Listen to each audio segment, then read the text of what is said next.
ഇന്നത്തേത് ഒരു easy breakfast റെസിപ്പിയാണ്. വളരെ പെട്ടെന്നും ഈസി ആയിട്ടും നല്ല ടേസ്റ്റി ആയിട്ടും നമുക്കിത് ഉണ്ടാക്കിയെടുക്കാൻ വേണ്ടിയിട്ട് പറ്റും. ഇത് കഴിക്കാൻ വേണ്ടിയിട്ട് നമുക്ക് കറിയുടെ ആവശ്യം പോലും ഇല്ല. അപ്പോൾ ഇതുണ്ടാക്കുന്നത് എങ്ങനെയെന്ന് കണ്ടു നോക്കാം. നമുക്ക് വീഡിയോയിലോട്ട് പോവാം. കണ്ടുകൊണ്ടിരിക്കുമ്പോൾ ഇഷ്ടമാണെങ്കിൽ നിങ്ങളുടെ എല്ലാ സപ്പോർട്ടും ഉണ്ടാവുക.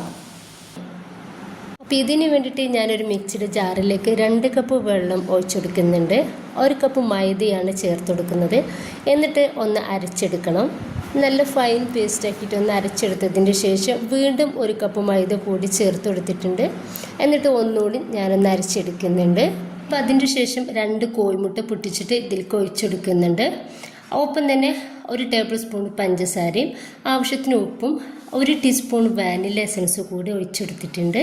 എന്നിട്ട് നന്നായിട്ട് ഒന്നുകൂടി അരച്ചെടുക്കുകയാണ്. അപ്പോൾ പഞ്ചസാര ചേർക്കുന്നത് നമ്മുടെ ഒരു ബ്രേക്ക്ഫാസ്റ്റ് റെഡിയാക്കി എടുക്കുന്ന സമയത്ത് നല്ലൊരു കളർ ഉണ്ടാവും. അതുപോലെ തന്നെ വാനില എസൻസ് ചേർക്കുന്നത് നല്ലൊരു ടേസ്റ്റിന് വേണ്ടിയിട്ടാണ്. അപ്പോൾ വാനില എസൻസ് ഉണ്ടെങ്കിൽ ചേർത്ത് കൊടുക്കുക. അപ്പോൾ ഈ ഒരു തിക്നെസ്സിലാണ് നമുക്കൊരു മാവ് വേണ്ടത്. അപ്പോൾ ചെറിയ ചൂടായിട്ടുള്ള പാനിലേക്ക് ഞാൻ 1 കയ്യിൽ മാവ് ഒഴിച്ചു കൊടുക്കുന്നുണ്ട്. അപ്പോൾ പാന് ഏറ്റവും ചെറിയ ചൂടിൽ വേണം നമ്മൾ മാവ് ഒഴിച്ചു കൊടുക്കാൻ വേണ്ടിയിട്ട്. നല്ല ചൂടുണ്ടെങ്കിൽ ഇത് ദോശ പോലെയാണ് ആവുക.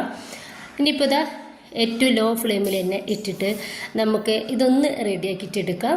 മേൽഭാഗം ഒന്ന് ആയാൽ നമുക്കിതൊന്ന് മറിച്ചിട്ടെടുക്കാം. അപ്പോൾ സൈഡിൽ നിന്നും ഇതുപോലെ വിട്ട് വരുന്ന ആ ഒരു ടൈമിൽ നമുക്ക് ഇതൊന്ന് മറിച്ചിട്ടെടുക്കാം. നല്ല സോഫ്റ്റിലാണ് ഇരിക്കുന്നത്, അതുകൊണ്ട് തന്നെ ശ്രദ്ധിച്ചിട്ട് വേണം മറിച്ചിട്ടെടുക്കാൻ വേണ്ടിയിട്ട്. ഇനിയിപ്പോൾ നമ്മൾ മീഡിയം ഫ്ലെയിമിലും ലോ ഫ്ലെയിമിലും ഇട്ടിട്ട് നമുക്ക് റെഡിയാക്കിയിട്ടെടുക്കാം. നമ്മൾ മാവ് ഒഴിച്ചെടുക്കുന്ന സമയത്ത് നമ്മുടെ ഒരു പാനിന് ചെറിയ ചൂട് മാത്രമേ പാടുള്ളൂ. ആ ഒരു സമയത്ത് നമ്മുടെ തീ ഏറ്റവും ലോയിലേക്ക് ഇട്ടെടുത്തിട്ട് ഒഴിച്ചെടുത്താൽ മതി. ഇനിയിപ്പോൾ 2-3 പ്രാവശ്യം നമ്മളിത് തിരിച്ചു മറിച്ചിട്ടെടുത്താൽ നമുക്കൊരു ബ്രേക്ക്ഫാസ്റ്റ് ഒന്ന് റെഡിയായിട്ട് കിട്ടും. അപ്പോൾ ഇത് നന്നായിട്ട് തന്നെ പൊങ്ങി വന്നിട്ടുണ്ട് കേട്ടോ. ഇനിയിപ്പോൾ നമുക്ക് ഇതൊന്ന് മറിച്ചിട്ടെടുക്കാം.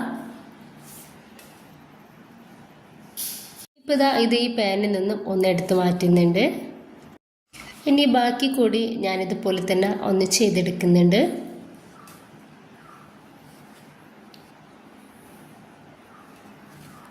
അപ്പോൾ മുഴുവനായിട്ട് തന്നെ ഞാൻ ഇതുപോലെ ഒന്ന് റെഡിയാക്കിയിട്ട് എടുത്തിട്ടുണ്ട്. അപ്പോൾ നമ്മുടെ ഒരു ബ്രേക്ക്ഫാസ്റ്റ് ഭയങ്കര സോഫ്റ്റും നല്ല ടേസ്റ്റുമാണ്. നമുക്ക് കറികളൊന്നും ആവശ്യം തന്നെ ഇല്ല ഇത് കഴിക്കാൻ വേണ്ടിയിട്ട്. അപ്പോൾ രാവിലെയൊക്കെ നമുക്ക് ഈസി ആയിട്ട് തന്നെ ഇതുപോലെ ചെയ്തെടുക്കാൻ വേണ്ടിയിട്ട് പറ്റും. അപ്പോൾ എല്ലാവരും ഒന്ന് ട്രൈ ചെയ്ത് നോക്കുക.